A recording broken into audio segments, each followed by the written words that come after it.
Hey guys, it's your boy Diamond. Welcome once again to this channel. Now we all know that this week has been, a very stressful week due to the fact that they were preparing for election in certain states in Nigeria. And the first state in particular that is mainly on the radar is the Edo State election. Campaign has been ongoing for weeks and months, and each candidate have been making themselves known to the people and presenting their manifesto on what they intend to do. The process to this election did not sit well to certain people. Why? Because they felt, some certain level of intimidation by higher powers and those in authority. Especially, the PDP governor who lamented also that, there might be some federal might and federal power, to trample on the mandate of the people, because they discovered that probably the election will not be free and fair due to the fact that, over the past days, people were arrested. Party people were arrested, and the IGP, Inspector General of Police, also made a declaration that, on the day of election, the Edo State Vigilante Group will be suspended and will not be allowed to, partake as security forces in the upcoming election, which is also a good thing. But, it didn't sit well with some other people because they felt that that is a means of intimidation in a way to use the security forces to, rig the election, as it has been done, in past elections.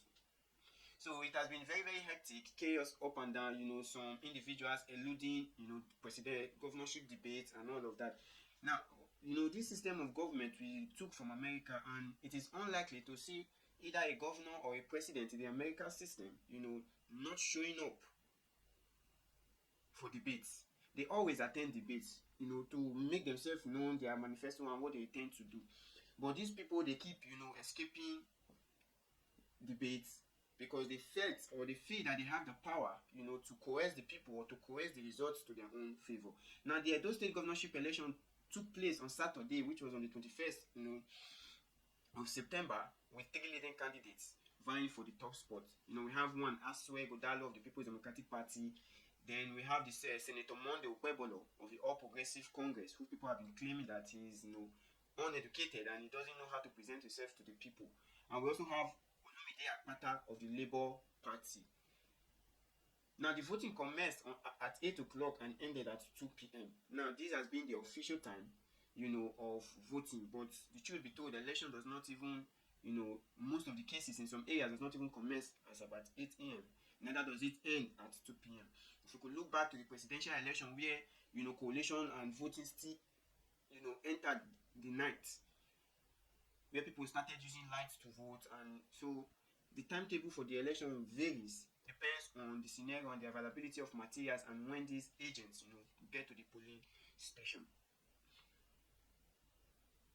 So as of 6:40 p.m., INEC had announced and uploaded over 88% of polling unit result sheets, to its result viewing, portal, which is the IRF, covering, 3,995 out of 4,519 polling units. Due to the query and, the displeasure of the last presidential election, which the IRF was not properly functioning, which INEC also made it known that they will do their best to make sure it works. Now, the report stated that 88%, of the polling unit sheet have been, uploaded to the IRF portal. Now, what are the key developments as regards this particular election in particular? The APC and PDP expressed concerns about the election, citing fears of violence and irregularities. The Labour Party candidate, which was Olumide Apata, was reported, to be gaining momentum, with some polls suggesting he was in strong position to win. Now, this poll was carried out in the internet, and also Rufai from Arise News also carried out a poll, and so many other, socialites, they made a poll as regards who would be the possible winner of this election. And so many fingers pointed to the Labour Party candidate. But looking at the case and the scenario of the election, it wasn't, to his favor, probably from powers, that be. So the election witnessed a high turnout, with 2,249,780 registered voters in Edo State. But the total registered voters were 2,629,000 voters. But the turnout was about 2,249,000. Estimated, it's not concise due to the figures that are not always, stable. Now, elsewhere, Godalo. Now, let's talk about, these candidates that are popular in the Edo election. We have the Asue Godalo, which I talked about before. He was the former chairman of Sterling Bank and economic advisor to the governor, Godwin Obaseki. Now he has been the advisor for the past 7 years, and people have been saying, to what extent, do you have? What criteria do you have to come out and talk about contesting for election when your principal failed woefully? It is on the record that Edo State is nothing to write home about. People have been complaining for bad roads, lack of schools, no proper amenities in the country, but still yet, they pay deaf ear. People complain, crying up and down. It is heartbreaking because the people keep lamenting because they've not felt, the hands of the governor, which is why so many people are angry with the PDP regime in particular. So it will not be a new thing for opposition to, snatch power away from them because they've not lived to expectation.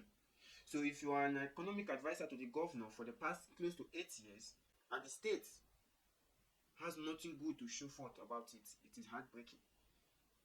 Because close to the end of Governor Obaseki's tenure, we started seeing, trying to do goodwill, starting to do humanitarian and all this stuff to entice the people, as they always do. When the election gets close, then you see them starting to relate with the people as if they feel the plight of the people and all of that. That is their tactic for election. But the truth be told, the Edo State government failed woefully, and Asue Godalo was also part of that government. So people were asking and wondering what is new that he will bring to the table that he couldn't bring while he was the economic advisor to the governor. Each time they campaign, if the governor had performed to expectation, there wouldn't be any need for so much campaign, crying and all of that, because Governor Obaseki actually almost cried, during the process where his boys and his party members were being taken by the police, arrested and all of that, and the vigilante was banned from taking part, as security operatives in the coming election. He was aggrieved. He was pained. Now, if he had performed to expectation, he has nothing to fear. He has nothing to be scared about. The only thing they have to campaign is road, school, healthcare, and all of that. That has been the campaign slogan for the past 25 years. The only thing they have to campaign is road, schools, and all of that. But still yet, the roads are still bad.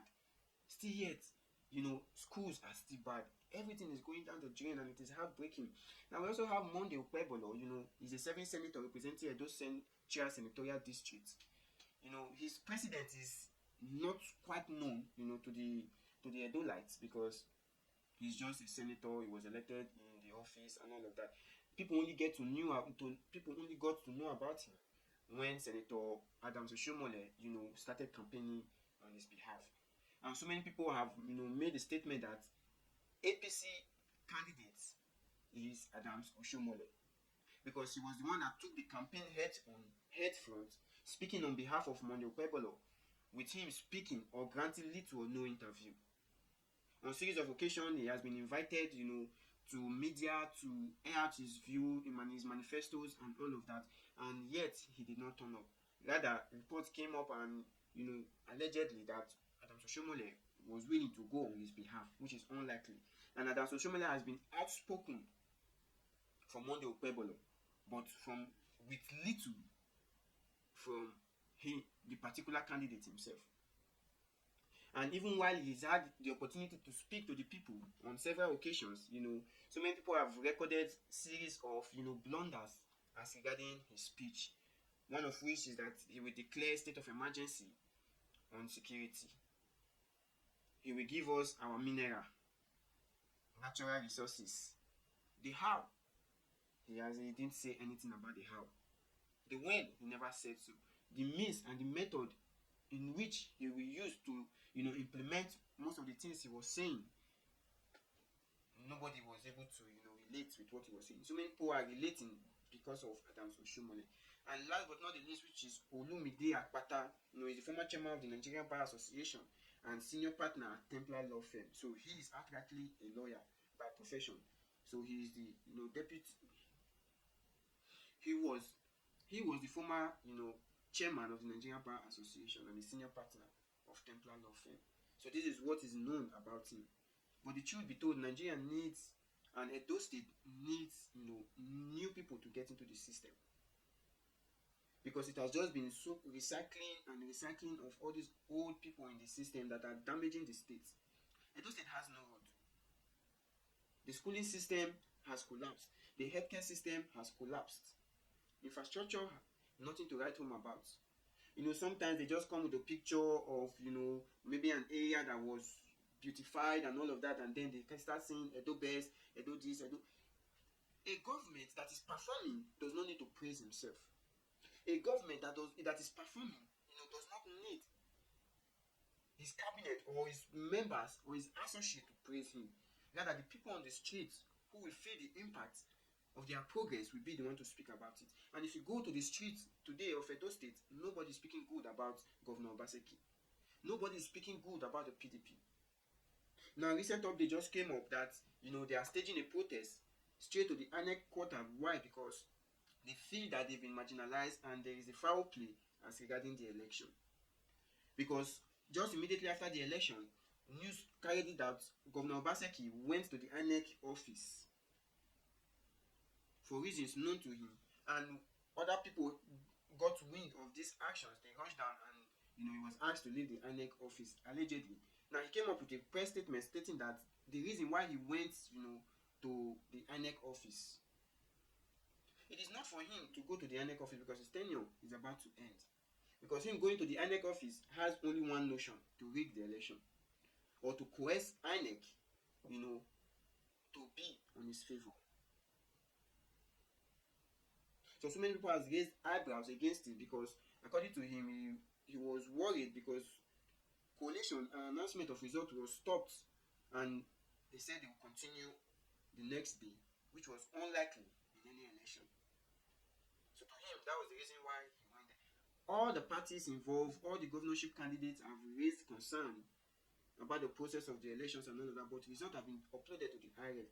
And so many people have been tagged as complicits, to rigging the election from the world level to the local government to the state and all of that. So, election process in Nigeria is very hectic, and it requires, a large war chest to pull the strings.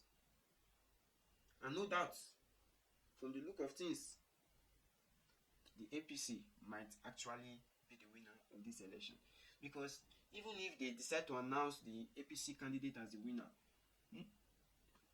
the PDP does not even have any local standing to fight for the position, because people are angry with them.